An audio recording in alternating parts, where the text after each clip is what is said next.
Hi friends, நாகஸ் family. இன்றைக்கி ஒரே மழையாக பெஞ்சிட்டே இருக்குது. காலையில் நைட்டு எலும்புலேருந்து காலையில் வரைக்கும் இன்றைக்கி மழை தான். வேறு என்ன டிஷ் பண்ணணும்னு கூட தெரியலை. ஏன்னா காலை டிஃபன் எல்லாம் ஒன்றுமே பண்ண முடியலை.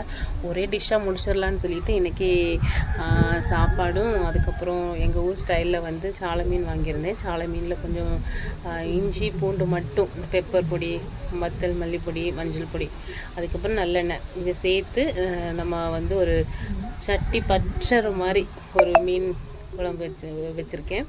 அது ரொம்ப கறியெல்லாம் இருக்காது, ரொம்ப சட்டி பட்ட சூப்பராக இருக்குங்க. அந்த டிஷ் சாப்பிடும்போது நமக்கு ஹோல்ட்டு பிடிச்சிருந்தாலும் சரி, என்ன மைண்டு கொஞ்சம் ஒரு தலைவேதனை அப்படிலாம் இருந்தால் கூட நமக்கு ரிலீஃப் ஆகும். அந்தளவுக்கு சூப்பராக இருக்கும். வெளியில் ஒரே காற்றுங்க, அதான் ஒரு மாதிரி இறைச்சல் சவுண்டாகவே இருக்குது.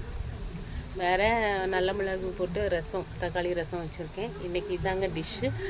ஒரு பிடிக்க வேண்டியதான். ஏன்னா இந்த குளிருக்கு இந்த மழைக்கு இந்த டிஷ் வந்து